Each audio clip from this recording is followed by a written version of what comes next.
Subscribe to my channel. And also press this bell icon. இருளை அகற்றி ஒளியை கொடுப்பார் என் குருநாதர் சத்குரு ஸ்ரீ ஞானானந்தகிரி சுவாமிகள்.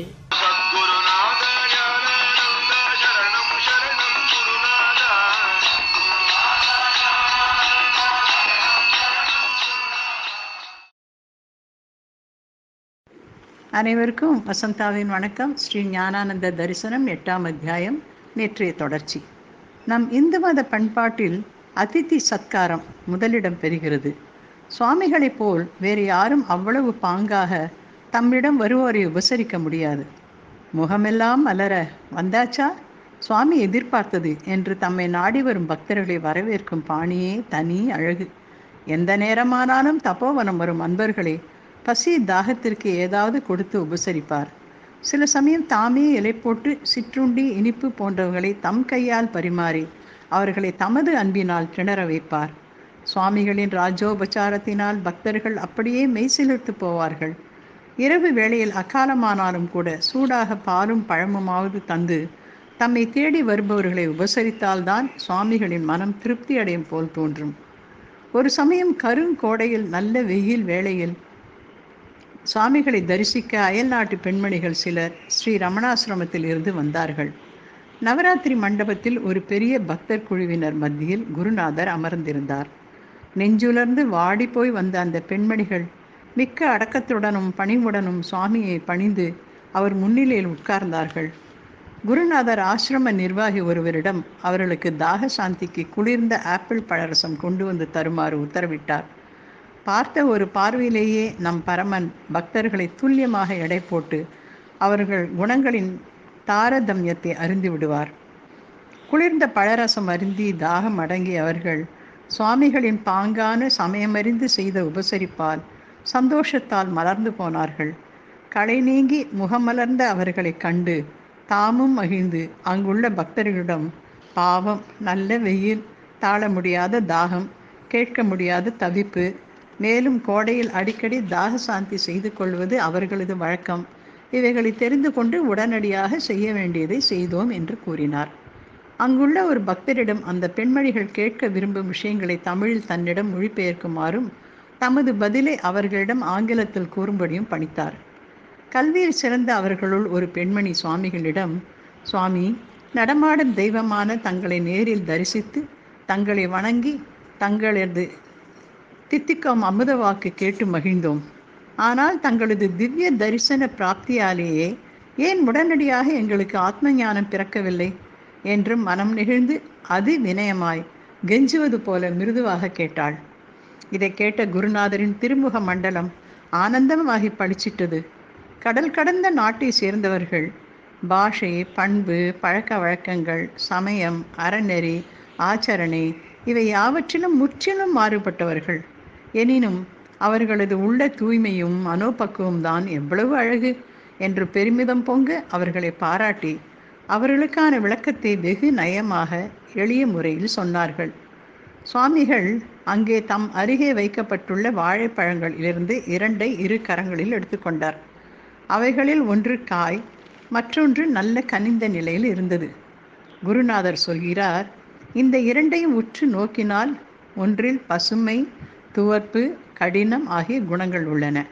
மற்றொன்றில் மஞ்சள், இனிப்பு, மென்மை ஆகிய குணங்கள் இருக்கின்றன. இந்த பழுத்த வாழைப்பழம் ஒரு காலத்தில் பச்சையாகவும் கடினமாகவும் துவர்ப்பாகவும் மற்றொன்றை போல்தான் இருந்தது. காலக்கிரமத்தில் பசுமை மஞ்சளாயும் கடினம் மென்மையாயும் துவர்ப்பு இனிப்பாகவும் மாறியுள்ளது. பச்சையை மஞ்சளாக்கினதும் கடினத்தில் மென்மையை புகுத்தியதும் துவர்ப்பில் இனிப்பை உண்டாக்கியதும் யார்? பருவத்தாலன்றி பழா என்பதை போல நீங்கள் கேட்டதெல்லாம் தக்க காலத்தில் இனிது நிறைவேறும். அதை குறித்து கவலைப்பட வேண்டாம் என்று அபயமொழி கூறி தமது இனிய அருள் மொழிகளால் அவர்களை மகிழ்வித்தார். சுவாமிகள் ஜாதி, மத பேதம், வர்ணாசிரமம் இவற்றையெல்லாம் பார்க்காமல் தன்னிடம் வரும் பக்தர்கள் யாராயினும் அவர்கள் ஆன்மீக வழியில் முன்னேற ஆர்வம் காட்டினால் அவர்களது பாதையில் உள்ள சிரமங்களை போக்கி ஐயம் நீக்கி பக்குவத்திற்கேற்ப உபதேசம் அளித்து அவர்கள் அந்த வழியில் முன்னேற உதவுவார். ஒரு நாள் அயல்நாட்டு அன்பர் ஒருவர் சுவாமிகளை அணுகி ஆங்கிலத்தில் விண்ணப்பித்தார். ஆன்மீகத்துக்காகவே நான் இந்தியா வந்துள்ளேன். நான் பார்க்காத மடங்கள் இல்லை, சந்திக்காத மகான்கள் சந்நியாசிகள் இல்லை. நான் கண்ட மற்ற இடங்களில் கட்டுப்பாடுகள் அதிகம், ஆனால் தெய்வீகம் இல்லை. இங்கே நான் எவ்வித கட்டுப்பாடுகளும் இன்றி தெய்வீகத்தை காண்கிறேன் என்று கூறினார். இதை கேட்டு சுவாமிகள் புன்னகை மிளிர, ஓ அதுவா, அதெல்லாம் குளம் குட்டை, கரை போட்டாகணும். ஆனால் இது சமுத்திரம். ஆமாம் சமுத்திரம், கரை தேவையில்லை என்று பதில் கூறினார். எல்லோரையும் சமமாக கருதி ஆன்மீக நிலையில் உயர்த்தி உய்விக்க வந்த மகான். தப்போவனத்தில் சுவாமிகள் தாய்க்குலத்துக்கு முக்கியத்துவம் கொடுத்து அவர்களுக்கு ஒரு சிறப்பான இடம் அளித்துள்ளார். இதர மடங்களில் உள்ளது போல் எந்தவித தடைகளுமின்றி எல்லாரும் எல்லா விதமான கைங்கரிலும் செய்ய அவர்களுக்கு அனுமதி அளித்திருந்தார். அவரவர் ஆச்சார அனுஷ்டானங்களுக்கு ஏற்றவாறு அங்கிருக்க வசதிகளும் செய்வார். எனவே எல்லாரும் சுதந்திரமாக அதிசுலபனான குருவிடம் அவரவர் மனம் குளிர கைங்கரியம் செய்து தங்களை பாக்கியசாலிகளாக கருதினார்கள். சேசு சபையை சேர்ந்த அருள்மரிய ஆரோக்கியசாமி என்ற கிறிஸ்துவ பாதிரியார் உத்தரகாசியில் சுவாமி அபிஷிக்தானந்தரை சந்தித்து அவர் மூலம் சத்குரு ஞானானந்தரை பற்றி அறிந்தார். உடனே 1972 தப்போவனத்திற்கு வந்து சுவாமிகளை தரிசித்தார்.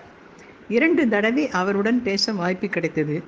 அவற்றில் ஒருமுறை 1 மணி நேரம் குருநாதருடன் இருந்தார். சுவாமிகள் பூஜையில் பங்கேற்பதையும் பக்தர்கள் அவரை வணங்குவதையும் கண்டு அத்வைதானுபூதியில் கிடைக்கும் ஞானி செயல்களில் எப்படி ஈடுபட முடியும் என்று வினவினார். உடனே சுவாமிகள், ஞானிதான் எவ்வித கர்த்திருவமும் நான் தான் செய்கிறேன் என்ற எண்ணம் இல்லாமல், இறைவனின் ஓர் கருவி என்ற அகந்தையின் லேசமும் இல்லாமல் மகா கர்த்தாவாக செயல்புரிய இயலும் என்று விளக்கினார். ஞானிக்கு எந்தவிதமான விதி நிஷேதங்கள், இப்படி இதை செய்ய வேண்டும், இதை செய்யக்கூடாது என்று கட்டுப்பாடுகள் கிடையாது. ஆகவே அவர் சுதந்திரமாக அகந்தையின் முனைப்பின்றி எல்லா செயல்களையும் ஆற்ற முடியும். குழந்தைகளுடன் குழந்தையாய், அவர்களுடன் மழலை பேசி, அவர்களுடன் அழுவதும் சிரிப்பதுமாய் ஒன்று விடுவான். ஆனால் ஞானிக்கு கடமை என்பது கிடையாது. எல்லா செயல்களையும் மற்றவர்களின் நலனுக்காகவே, லோக சங்கிரகத்திற்காகவே செய்கிறான். ஆத்ம பிரக்ஞையில் நிலை பெற்றுள்ள ஞானியிடத்தில் ஞானம், பக்தி, கர்மம் 3ம் பூர்ணத்துவம் பெற்று ஒன்றாய் முழுமையாய் ஒளிர்கின்றன. ஒரு புடவையாகிய ஆடை நூலினால் நெய்யப்பட்டுள்ளது. பருத்தின் இழையை நூற்பதால் நூல் கிடைக்கிறது. அதன் மேல் நிறமும் வேலைப்பாடும் ஏற்றப்பட்டவுடன் அது புடவையாகிறது. ஆடைக்கு ஆதாரமான பஞ்சுதான் அத்வைத்த பேரறிவு, நூல்தான் கர்மா, பலவிதமான நிறமும் வேலைப்பாடும் தான் பக்தி. இது போன்ற பல உதாரணங்களின் மூலம் ஞானம், பக்தி, கர்மா 3ம் ஒன்றே என்பதை விளக்கினார். முடிவான மெய்ப்பொருள் என்ன என்று பாதிரியார் கேட்டதற்கு சுவாமிகள், அத்வைத்தமே பரமார்த்தமான சத்தியம், அகண்ட ஏகசமாயுள்ள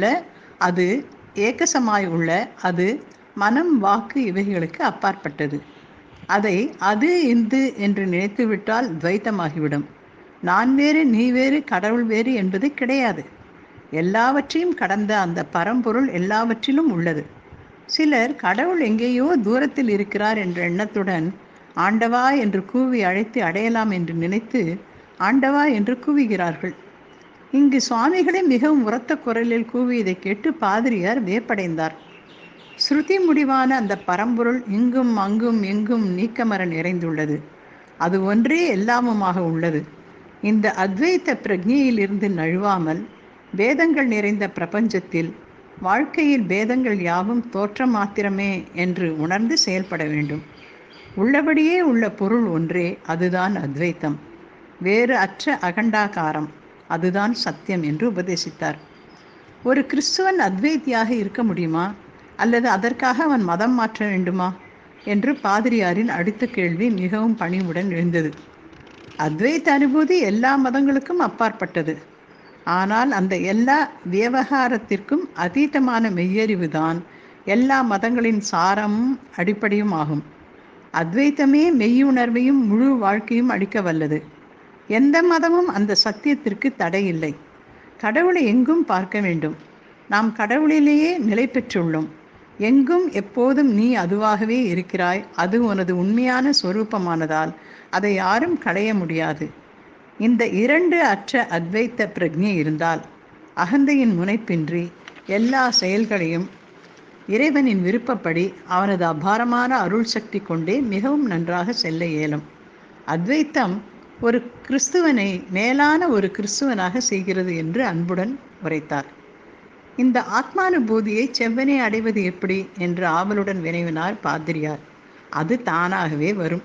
திடீரென்று தானாகவே மின்னல் போல் நிகழும். ஏதோ செய்து அடையப்படுவது அல்ல என்றார் குருநாதர். இந்த கேள்வியை மீண்டும் கேட்டபோதும் சுவாமிகள் அதற்கு நேர்முகமாக பதில் கூறவில்லை.